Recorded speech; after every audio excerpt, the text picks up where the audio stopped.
Jehovah's Witnesses. They just wasn't in the cool cult. That's all I'm saying. Like, we was better. I kind of wish we had like a dance battle with some Jehovah's Witnesses back in the day. Like, you know. I think we would have won. And I feel like our churches were similar enough that that's who we would be against. It'd be Worldwide Church of God versus Jehovah's Witnesses. And neither one of us had windows. That's true.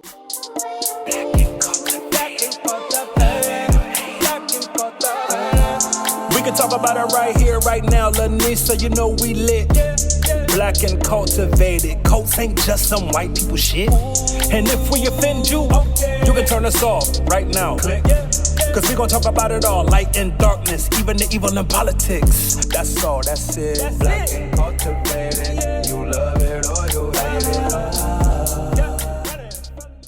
All right, y'all, welcome to the pod. And I have two people. Yes, two people. Both are Black. Both are cultivated. And I have known them both for a long ass time, okay? And I am so excited as we dig into our story. All three of us grew up in the same cult, so this kiki is long overdue. Welcome to Black and Cultivated, Jennifer Pryor and Genise Lipscomb. Yay! Now let me brag on y'all both a little bit. Genise is an Ohio-born Comic-Con enthusiast, an animal lover, activist, and a badass mother and educator. I feel like she is always at the ready to elevate minds and slay dragons, both literally and figuratively. When not in the classroom, you can find her rocking her favorite superhero costume at Comic-Con or volunteering somewhere cool with the animals. In the words of Genise, I am just trying to be a good human. Genise, if you could be any animal in the world, what would you be?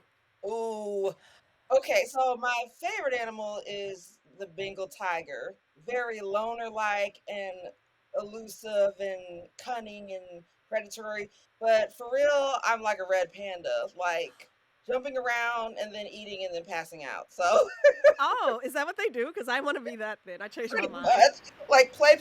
Now I'm sleepy. Oh, see, I was gonna say ego, and then I'm like, no, that sounds extra. It sounds like work. It sounds like you got to be regal. I like red panda. Oh no, you taking it to the high school mascot. I know.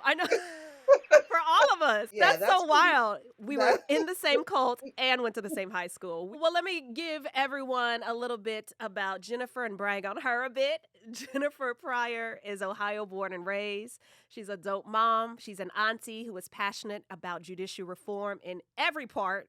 She has worked as a grassroots community organizer and has actively worked against the death penalty in Ohio.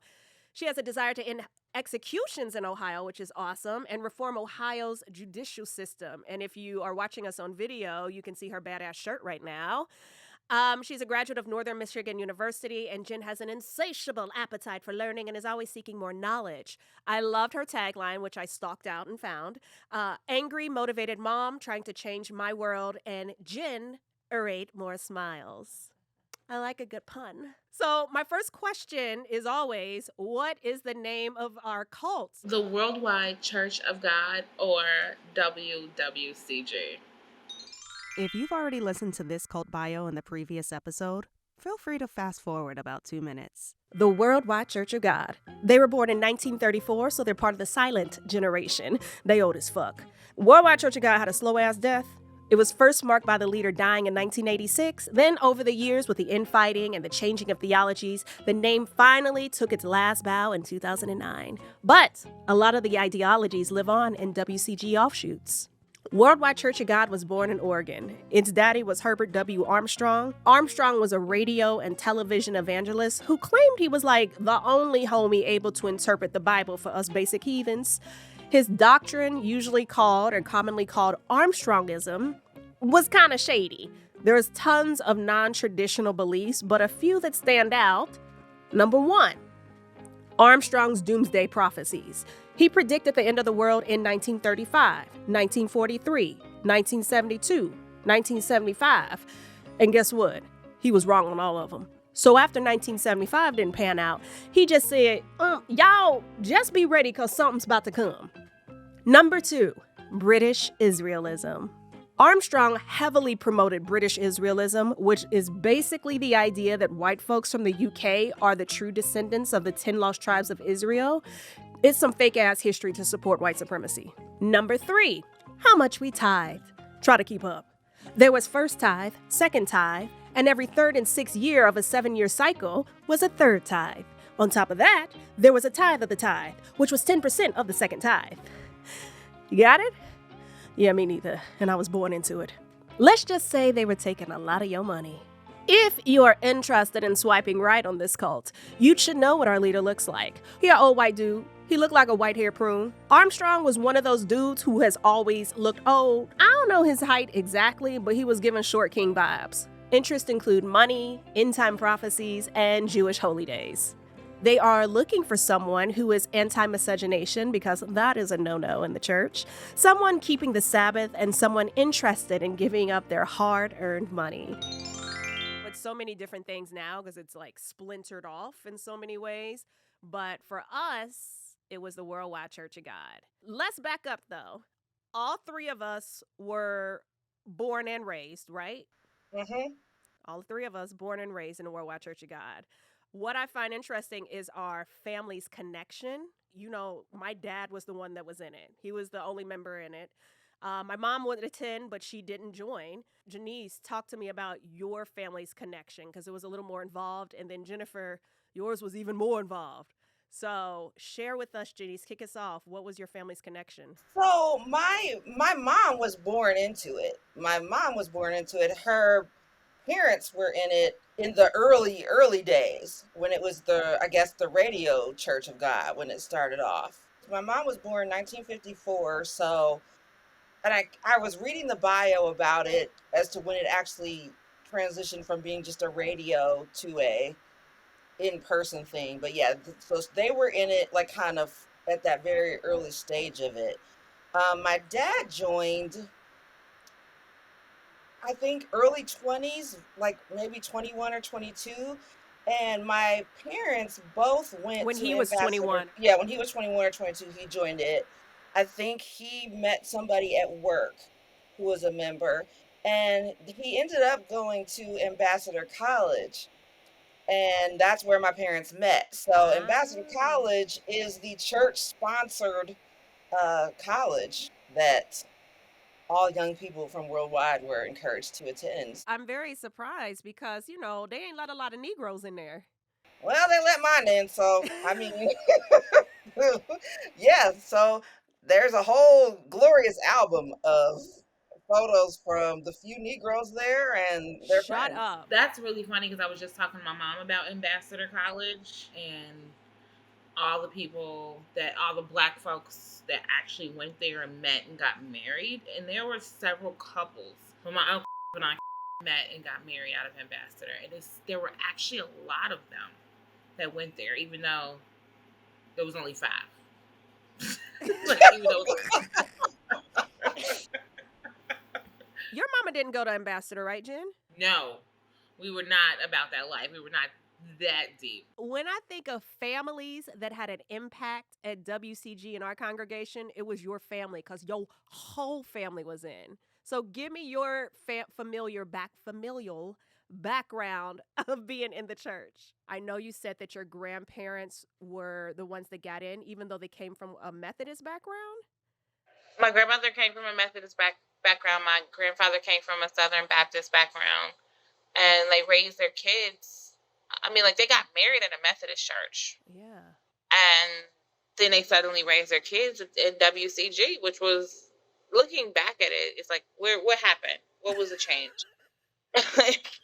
And they quickly became leaders in, like, the Black community within WCG. They were. I did not know, and I'm sorry for your loss. I know they both recently passed, but when I was telling my mom and I were talking about it, she was like, "Oh, you know, Miss is your first babysitter." I was like, "Wait, what?" So your grandfather babysat me, was the first person that ever babysat me, which is absolutely That's wild. funny. I didn't know that. That's cool. It's kind of cool, but it tells me how big of an impact and how connected the Black families within this church were. You know, Worldwide Church of God, it wasn't led by Black folks. It is based in British Israelism. And then in our congregation, we had what? 60% black, I'm going to say? It was a lot in the central one. It was a lot of black people. Right. Ours was the most black populated congregation. Yes, in our particular one, it was a lot of black people. To the point when we would go to the East Church, if we were running late and we couldn't make it to our regular church, I'd walk in and be like, why is they all white people in here? Like, where is everybody I know? And I always never felt like I belonged if I went to another church, another congregation. Because usually it was all white folks, older white folks, and you'd come in and they'd kind of look at you kind of weird. And I'm like, we got to go back to the central cult. How is it that we ended up with like 5 different sections in the city? I think because it has died, Worldwide Church of God has died in its initial iteration, but people forget how huge it was. Looking at the numbers and the money, I was reading somewhere there was close to 80 million to 100 million that they were stealing from us, essentially. Financial abuse, which is always fun. I mean, when we're asked to tithe 30% when you already are struggling, that's financial abuse. But people were surviving somehow. Yeah. Which is why, like, I think it made the faith a little bit stronger, which is what makes the cult even stronger. Like, people were, like, surviving, and they knew they had little to survive on. But do you recognize how we came together? Like, nobody had a wedding where there was not an usher, a wedding planner, a coordinator that was from the church doing all that for their wedding. No one had a baby without us providing for that baby. Nothing happened without us all being all hands on deck. And so It seemed like you were making it and God was making it happen for you. So you were able to believe this financial abuse was acceptable. Ooh, that's a word, Jen. That's such a great point, Jen, because that community builds upon each other, and then you depend on each other for community. But at the end of the day, it's like, yeah, but you're still getting abused in some capacity. But it's hard to see when you're getting taken care of. I was trying to figure out how that was acceptable. Like, because none of us, all 3 of us, none of our families had a lot of money at all. I definitely at one point, when I was 12, I had the big scoliosis surgery. And I don't know how much they had to pay, my parents. But then shortly after that, my dad was laid off. And I remember my family was still, I was a teenager by then. And I remember my family was like still tithing and still like there was a lot of stress and there was a lot of worry. And I was like, I was just kind of like, how is this okay? Like, I just feel like maybe you guys could take a break from this because God is not going to punish you if you save up for some groceries instead of tithe. But see, I think somehow the church instilled that if you didn't do it, your faith was not good or there was something wrong with you, like if you didn't keep doing it. Like you better find that money so that we believe that you believe. You know, it's crazy. It was crazy. You were constantly asked in ways to prove your belief, not just through going, but also like the things that you said or the things that you did. I think maybe they were worried they'd be found out or something. Which is why I think we talked about this a little bit offline. I had a hard time saying that we were in a cult. But when I think about some of the practices of the fear instilled if you didn't tithe, having a charismatic leader, some of their philosophies behind race, that's when I go, oh no, that was a cult. No, that was wild. Like, I didn't even think much about it until probably like 10 years ago. I just Googled and looked up, like, what has been written about this church? And then when I read it, I was like, I immediately called my mother and I was like, oh my God. I was like, we were raised in a cult. Like, I love my cult though, y'all. I love my cult. I was so happy to be in a cult. But I actually want to get to that. It's a weird thing to wrestle with. And trust me, I'm still wrestling, and it sounds like we all are in some capacity. But I'm curious, when did you guys get an understanding of our faith and our religion and how it was different from other people. First of all, I do just need to shout out Genise. She was my first babysitter. So she was the first babysitters. I was. But not being able to do things on Fridays, right? Or even Saturdays in most cases, because that was the Sabbath. But it wasn't like we were hanging out with a bunch of Jews and we were hanging out with people who kept the Sabbath. We were just hanging out with us, but we had to be in the house, turn the TV off, turn the lights off, can't cook, can't do this, like. And so I had family members who had ambitions that started on Fridays, and because of our faith, they couldn't participate in basketball or whatever. And so, to this day, some 50-some-year-old people are over here complaining about how they did not get to go to the NBA. Wow. And it's like, well, what were you going to go to the NBA? But because it was never resolved. Yeah. That's harmful. Like, they can't even put that to rest because it didn't happen authentically. What happened to a dream right? It didn't happen organically. What happened So to a dream I think deferred? for me, I was just like, this is odd. All of my friends are out doing stuff.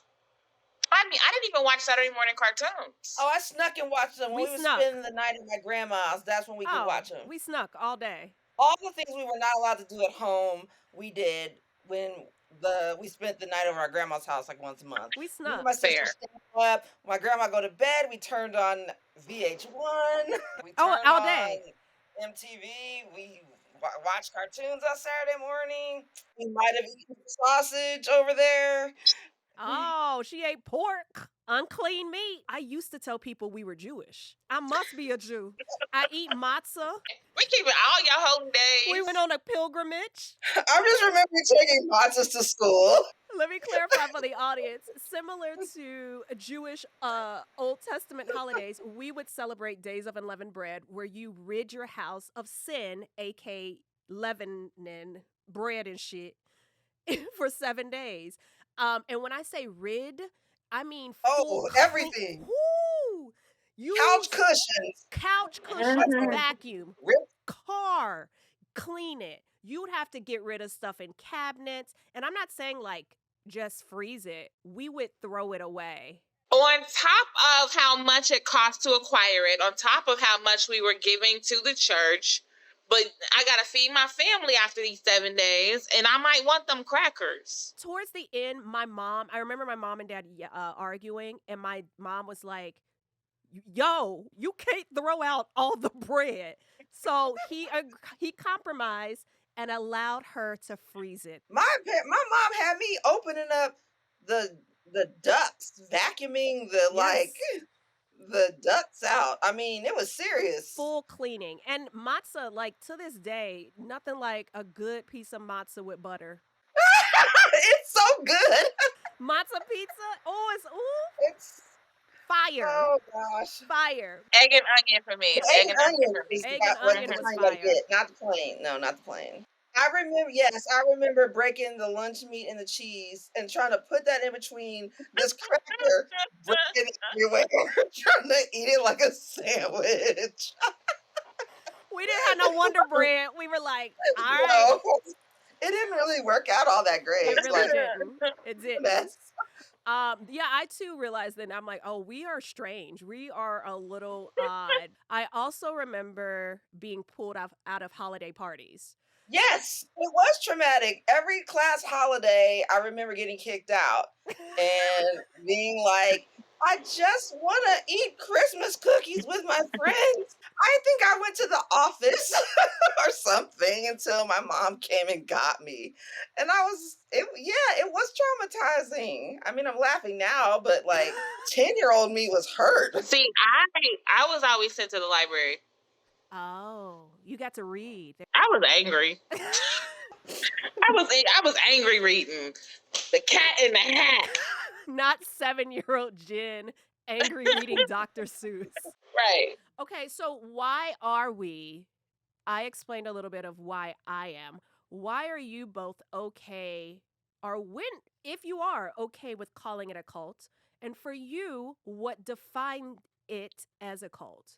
Or maybe it doesn't. I don't know. So once I got into college, I I did like a church tour of all of my friends and all of their churches. Like I went to every possible church. When I listened to the kind of stuff that they were, how their services were versus what I was used to, I was like, oh. A strange thing about our church, I guess for me, was just like the complete lack of audience participation. It wasn't allowed. Even when we had, do you guys remember that we weren't supposed to clap for special music? Yeah. That's weird. Yeah. Like, I'm going to other people's churches and they're having like all this singing and there's dancing and there's exuberance. And when we had songs, we sat there stone cold like this. First of all, you just called it special music. No one called it that. Special music. You're right. No other. When I finally went to like a black church, I was like, hold on. They don't have something called special music? Why everybody loud in here? Oh, they're allowed to clap? We were not allowed to clap. Oh, there's so much movement. Like everyone's like Yeah. clapping and some people are dancing and then like there's excitement. And I was like, I don't know what's happening. It was an awakening for all of us, I feel. Jen, I'm curious where, when, and if do you call it a cult? I definitely call it a cult. I'm like, look, I was in a cult, so that might explain a lot about me.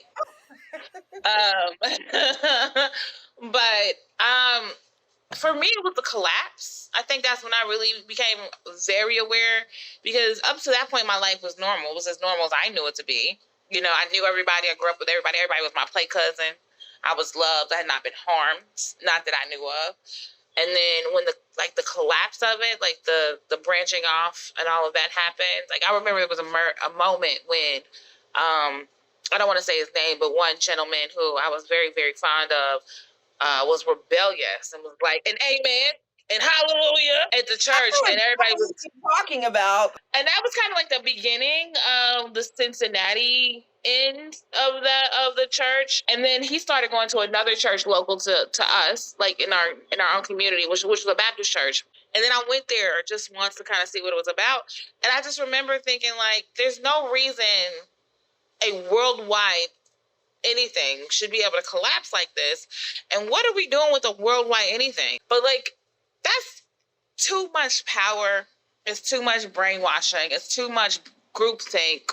And that's where we were. We had too much groupthink, which to me is enough to define a cult, on top of the financial abuse, on top of just a lot of the controls that were taking place. Like the church would tell people what needs to happen in their homes, despite not knowing the home circumstance, what they were really going through. They would just say, this is what you need to do.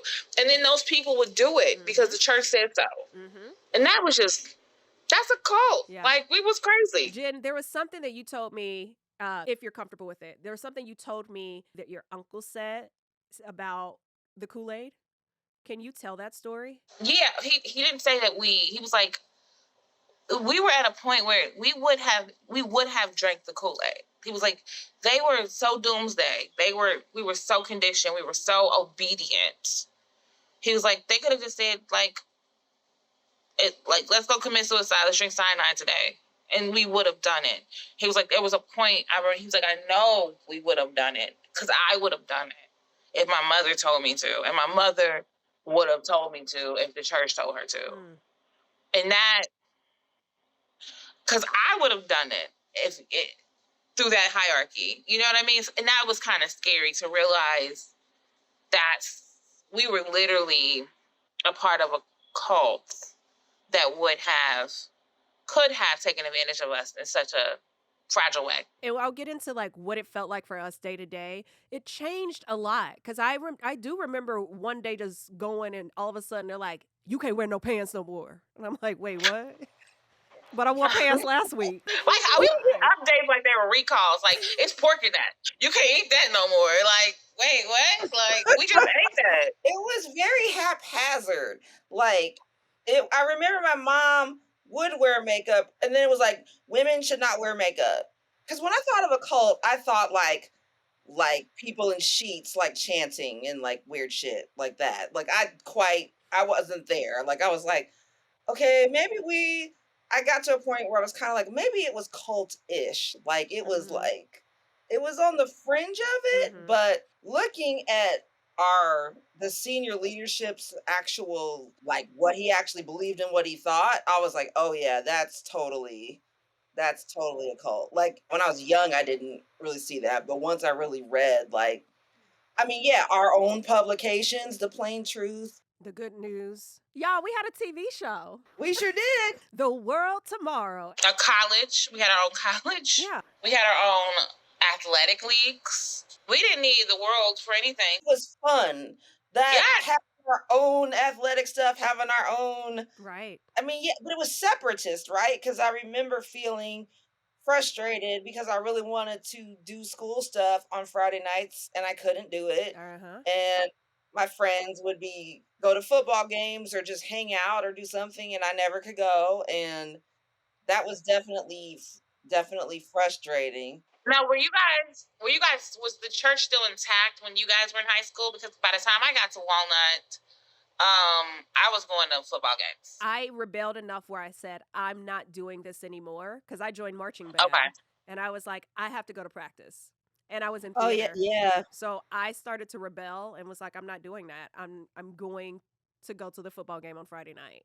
And because I think my mom was like, yeah, she needs her extracurricular, da da da da.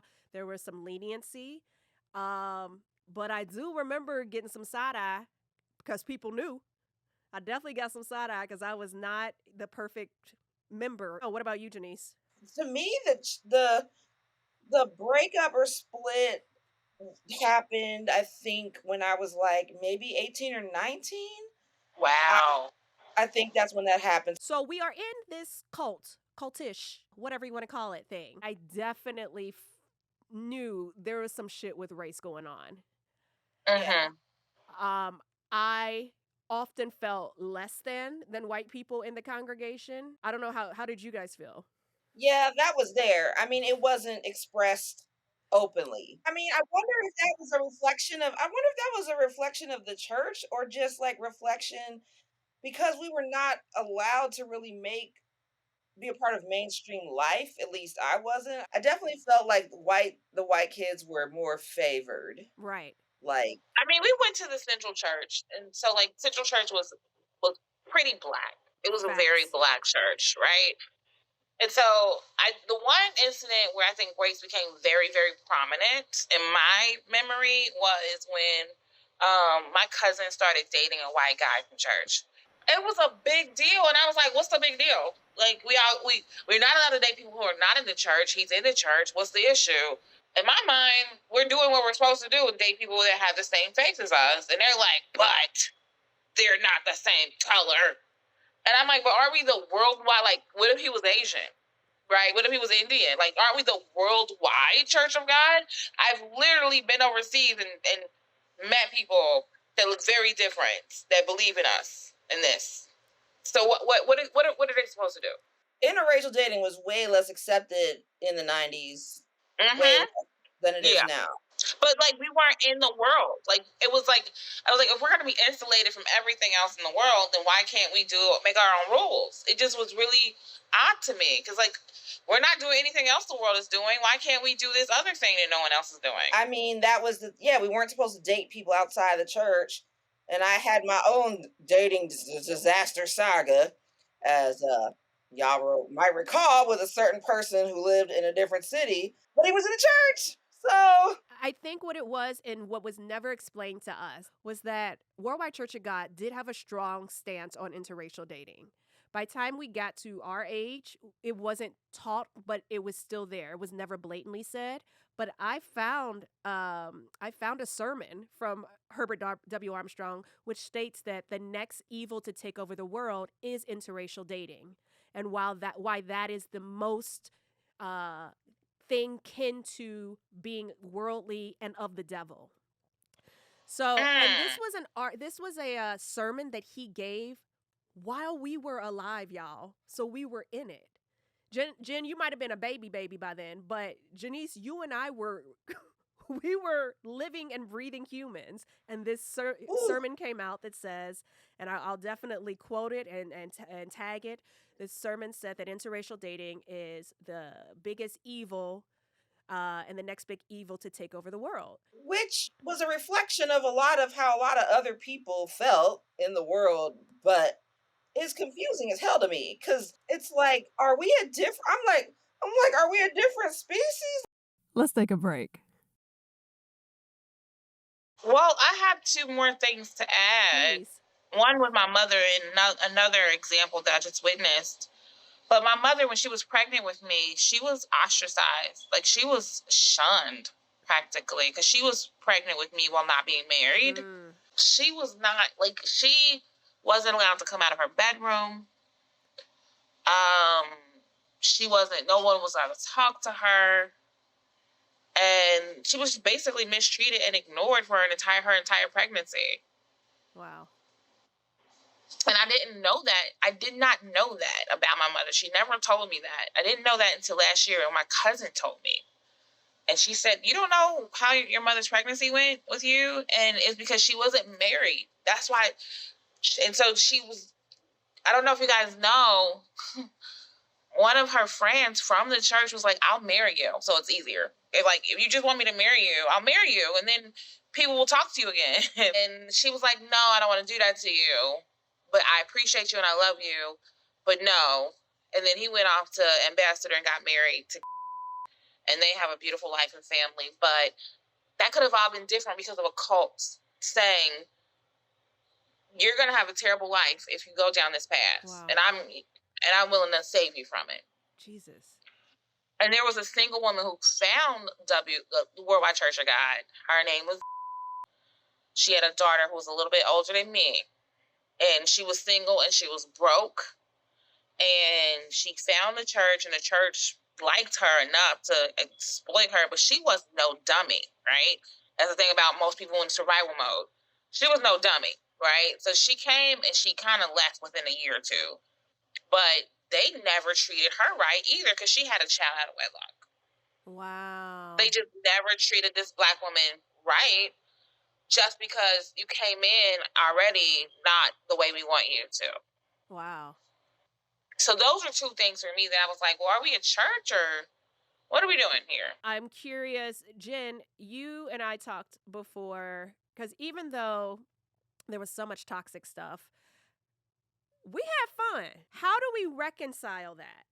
I will say that, one, I'm super grateful for my experiences with the crazy cult. One, it gave me a lot of insight on people. Like, when you're like, why do I feel judged? I don't necessarily feel judged all the time, but I am able to kind of see how people's brains are working and how they're tinkering away, and it's helpful for me. It's the proximity to whiteness that I grew up with, especially, my grandparents always had Bible studies, and they would have parties in the basement at the house. And so I was always around white people with money. Like, I remember getting on a private plane before I even knew that was like, you could have your own plane. Miss, our pastor had a plane. You know what I mean? Like, Right. What? And how was he getting that money? Who he get that money from? Talk about it. Where that money come from? Because meanwhile, my mama is like, can we save the bread? Do you understand me? So Wait a minute. He did not have a plane. He used a plane. I like that we're all quiet. Like, okay, A plane of his own? okay. The things it that we was didn't know. it was a 6-seater, but yeah, he had a plane. Okay. Well, that's interesting. Interesting to know. Isn't it? And it's painful when you know what your families went through, right? But Exactly. I think for me, like, that proximity to whiteness in comparison to a lot of folks that I grew up with who were like very uncomfortable around white people. Right. Like, they just like get tense and they don't know, like, they're just human beings. They just happen to have less melanin. Like, you don't have to be afraid of them. But growing up comfortable around different people and traveling, right? All the traveling we did, and knowing that even though we were isolated from most of the world, there were more of us in the world. I mean, that gave me a sense of comfort. All of that was dope. And then when it fell apart, I was like, well, wait a minute. When am I going to see? Right. Like, when am I going to see my people? So it was a very much a normal thing for me that I didn't look at it as negative. Mm-hmm. Until I realized how damaging it was to other people around me. I am in the exact same boat, which is why I first felt guilty about calling it a cult. But I have to recognize as well that there were other people that were hell of a lot more damaged than we were. And that we just got, I don't know, lucky? I don't know what the word is. We were protected in a different way. We can recognize we had fun. We went to the skating park or skating rink. I was on the cheerleading team. So we did all these things, but at the same time, y'all, it was a cult. My parents, I think they psychologically, because I was an adult by the time when they broke up, they hurt bad. Talk about that. Talk about how your parents, and did they talk about that? I don't think they talked about how hurtful it was, but my mom didn't really until later, but there was a big sense of just, I'm imagining confusion about, okay, I've lived a good chunk of my life believing all that stuff. I mean, my mom, her entire life, and now they're saying that what I'm used to and what I have based my whole existence on is gone. So I know there was a lot of grief with her with losing friends. A lot of grief with losing friends because those were priority friends. All of the people who, like, when you have hanging out with friends, you usually do that stuff on Friday nights and Saturdays, like your work friends or stuff like that.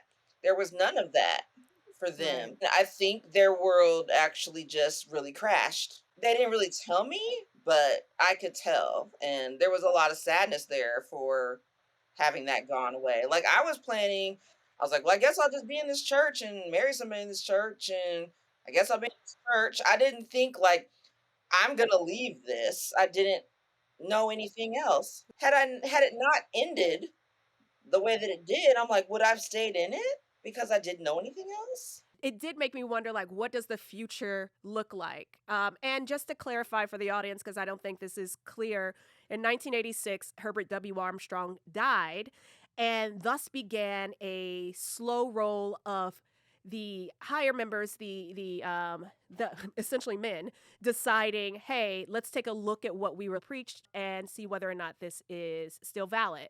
So I think around 1989 is when Takach, if I'm not mistaken, started to say, hey, I think some of the stuff we've been following is wrong. And it was a slow burn. So it started, I think, probably in Pasadena, where our headquarters were. And it was inner fightings there. People were getting kicked out, left and white. People were getting, I'm keeping that in. People were getting kicked out. You got in there. People were getting kicked out left and right because they were against the theology, essentially, of Herbert W. Armstrong. But thus began this slow roll of the church starting to fall apart. And I want to say around 95, 96 is when there was a final split. And I kind of recall when that happened, when the final split happened, and it was people that still believed wholeheartedly in Herbert W. Armstrong and his philosophy and theology, and people that said, hey, we want to move more mainstream, and we're going to go to church on Sunday, which was shocking. Whole life going to church on the Sabbath. We want to talk about Jesus. Right. Which was shocking. The philosophies never were clear to me, to be honest. Since going to other churches, and I don't go to church now, but in investigating other churches, the Trinity was not taught. I mean, I wasn't really paying attention because I was either doodling or You doodled a lot. like a lot of doodling in church. But the times that I do remember kind of paying attention, it was like, boy, this God person, character, deity sounds really mean. I had like a really bad fear of like displeasing God and being in trouble. And like the idea that this sentient being that was floating around all the time was like watching you, and every time you did something wrong, it was like a negative mark. I definitely had that internalized. I think by the time I was in my junior year of college, I was like, I think I'm kind of done with all of this? Like, done. Like, Yeah. I think I'm done with all It of was a this lot of stuff. fear-based. We didn't experience the doomsday dates like, say, your parents, Genise, and I'm sure your folks too, Jennifer. But Herbert W. Armstrong would share with his congregants the year that he thought the world would be over. So that led to a lot of fear. That led to a lot of God. We have to flee. We gotta flee. We gotta flee. My family still says that it's just a joke. Like, we're having a family event. They were like, remember, we gotta flee. We gotta flee. No, they talked about it. Remember, guys, we were going to safety. We were going to Petra. Where is it? Which is wild, because when I finally got grown and looked up Petra, I was like, why are we going there? And who flying the plane? Are we on Delta? Yeah.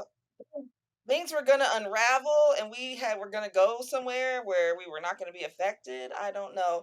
So, like, yeah, we weren't taught. A lot of churches are taught like rapture-based theology. We weren't taught that. Just like that shit was just gonna get really bad, and then we were gonna go somewhere. I don't know. Can I tell you real quick though? I did have a superiority complex. I definitely thought I was better than most people. Talk And about I it. definitely thought I was better than Jehovah's Witnesses for sure. Like, y'all not in the right cult. Okay, y'all I got it wrong. Wait, where did that come from? We were being safe. We were safe. And we were making all the sacrifices. It was like somebody who's a vegan, right? Like, I am better than everyone. I eat clean.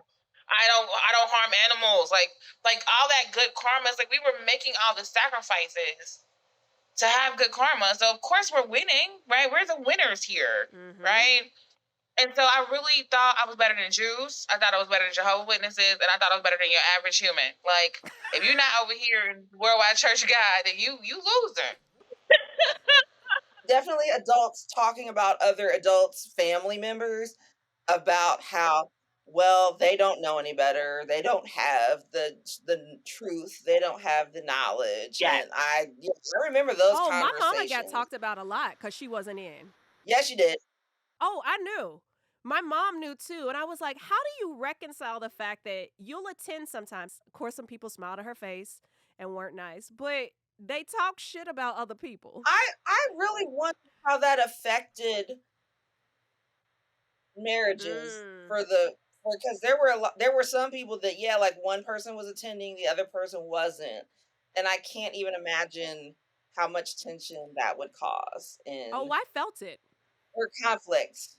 Oh, I felt Yeah. it. I mean, my mom would always say, like, you don't get extra points for following this philosophy. God is not going to give you extra points in heaven. And there would be huge disagreements. My mom would sneak and celebrate Christmas with us. So she'd buy gifts. She'd buy a tree. She'd hide it in the closet because my daddy worked on Christmas, because who cares? It's Christmas.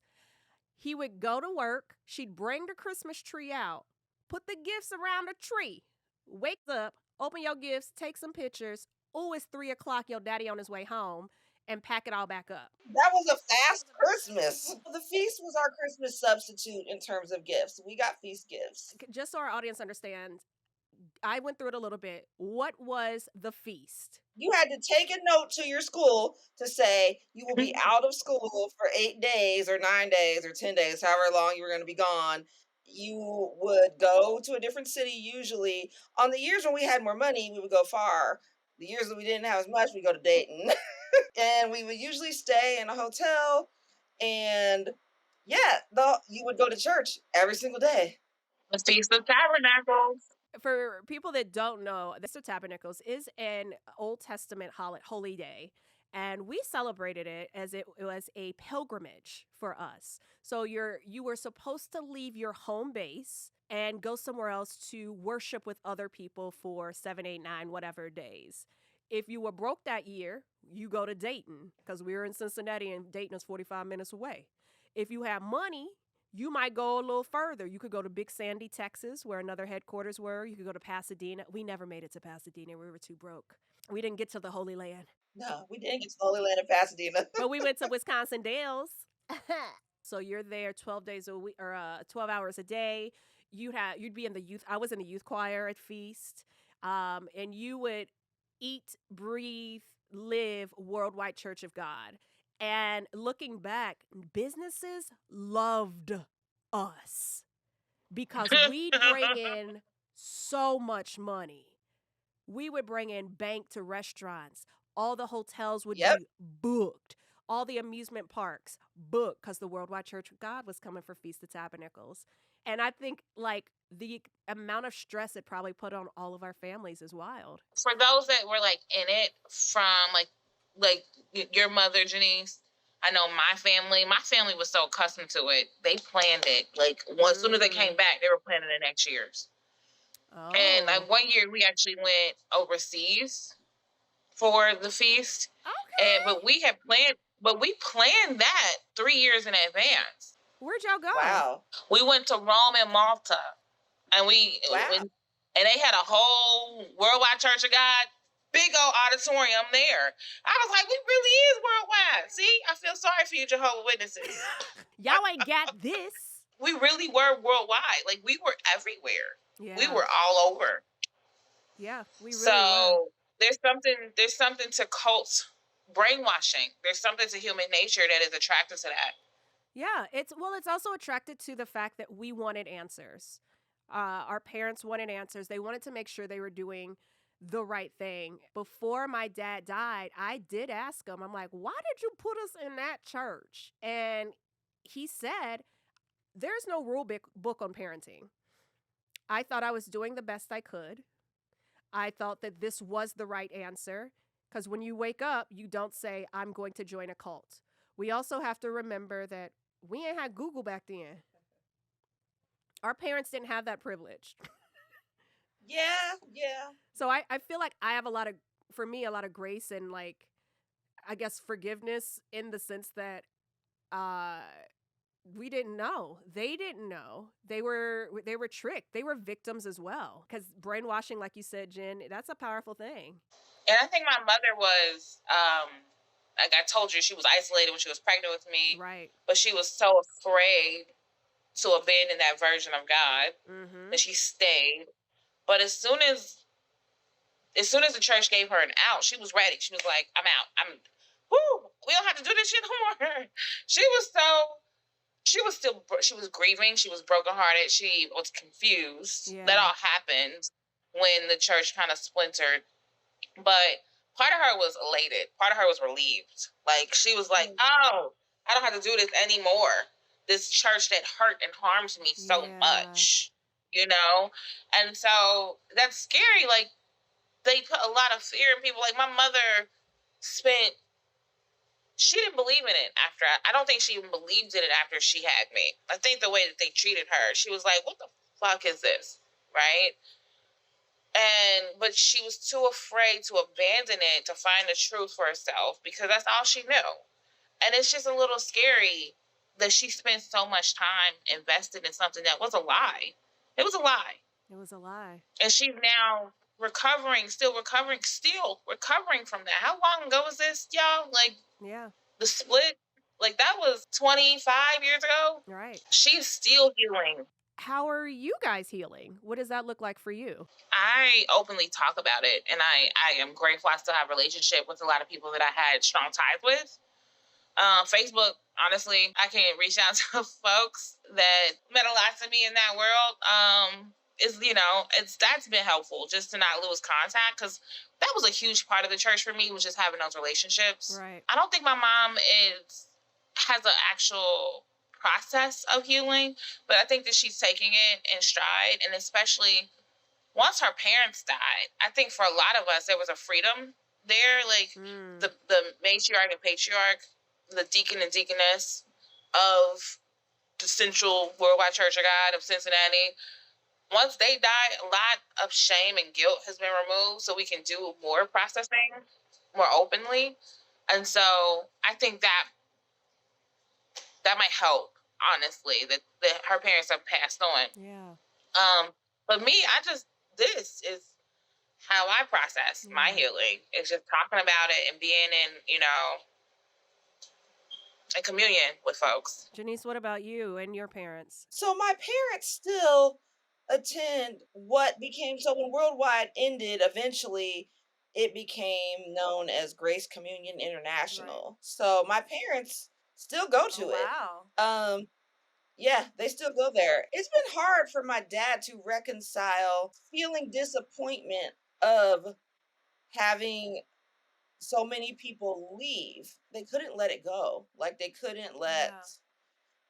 for whatever the reasons were, they couldn't let it go. So when they changed like the doctrines to become more like mainstream Christianity, what's considered mainstream, they embraced it. And every time more someone would leave, they would feel very disappointed. I think they felt abandoned. And unfortunately, because of, the way my mom had a brain aneurysm 7 years ago, and she's not able to, I mean, she remembers stuff, but I don't know if I can really have a conversation with her about how she feels about certain things. But I don't know if I asked my dad, I don't know if he could, I don't know what he'd say about it. But that word abandoned really sticks with me. And I feel like, again, I came into this saying, like, we had a very different experience because our group was so close. And we had all these Black folks that were in this weird thing together. Even though on the outside, it's like a white supremacist doomsday cult. We didn't know that. We weren't told it was that racist.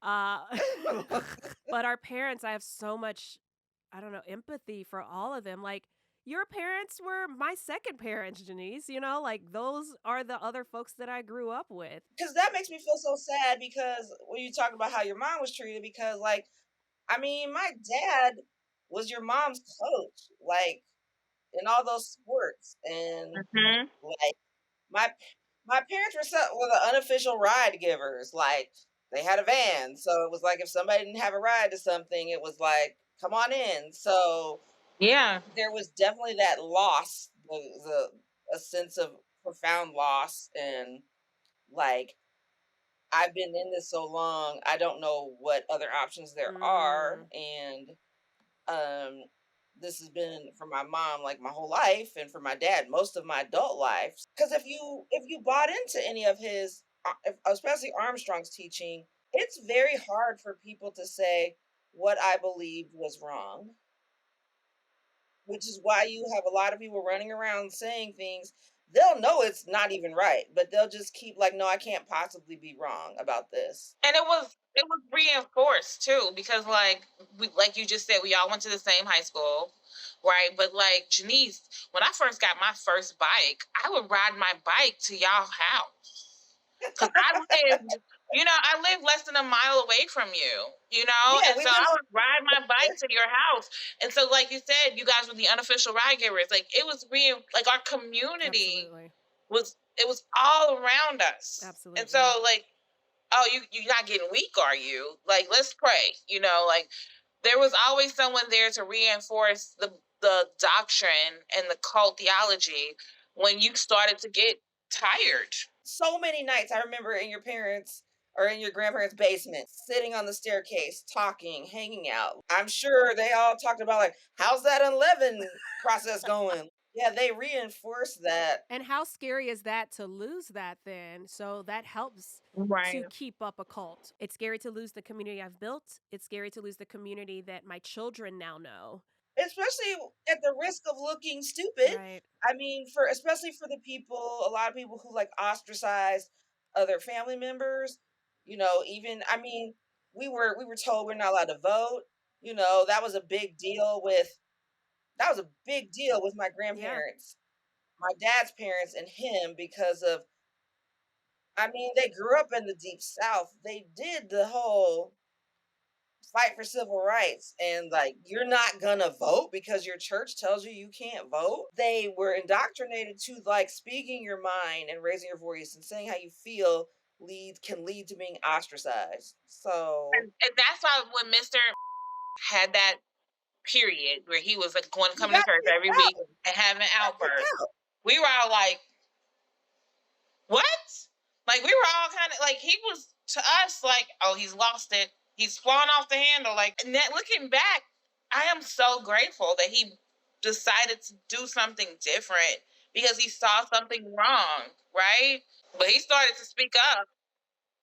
He started to speak up. We'll be right back. Part of the reason why, and Jen, you talked about this a little, part of your healing is the ability to talk about what we're talking about. I feel like Black folks in particular do not talk about this a lot because the shame behind being in a cult, admitting you were wrong, and all of that stuff is prevalent. But why, not only for our personal healing, why do you guys think it's important for, especially us as Black folks, to talk about cult life? Yeah, I mean, to say like you were not alone in this experience, I don't think I knew how much trauma I had from a lot of stuff until like way later. How do you go through life waking up every day and feeling like everything I am is inherently wrong? My nature as a human being, I am inherently sinful as I even just as I get up and have done nothing. I don't know. I developed a deep sense of self-loathing. I'm not a good enough Christian. Like people who got sick or things happened and it was like your faith is not good enough and that's why this happened. I mean, faith is a deep rooted part of, Black culture, just not the way we experienced it. Not like that. But it's a deep part of our culture, and Our existence. not having a shared experience with a lot of people was weird. It was isolating. When you first talked about this a while back, like I think I want to make a podcast about this. I was like, yeah, I think some of us have a lot to say about what happened and how we experienced it. And I'm grateful you're sharing. Jen, why do you think it's important to talk about as Black folks? I don't know if it's important in the way that the world needs to hear it. I hope the world can get something out of it. But for me, it's so much a part of who I actually am. Like my mother's trauma, the trauma that raised me, is very much a part of who I am. And I have to overcome some of the trauma that was put on me so I can be a good mother to my child, and just be a good human, period. And so it's just part of it's the fabric of me, truly. So just talking about how I grew up and how, like, why would your grandmother do that? Well, because the church, or like, like, why would your mom say? Well, because the church. Like, why I gotta keep telling you I was in a cult? It's just like, so just like for people to understand. I grew up differently, and I did not have normal responses from my parents and grandparents because they were taught not to have normal responses, right? Like they were taught to overcome a normal reaction with the doctrine. And so I think it's important for me to talk about it so people just know who I am. Like, Jennifer, why are you so strange? The cult, y'all, the cult. So so, and you can't blame everything on one thing, but it does make a lot of other things make sense in my life. Like my son's father be like, "What's going on?" Like, babe, I grew up in a cult, so things are different in my head, and so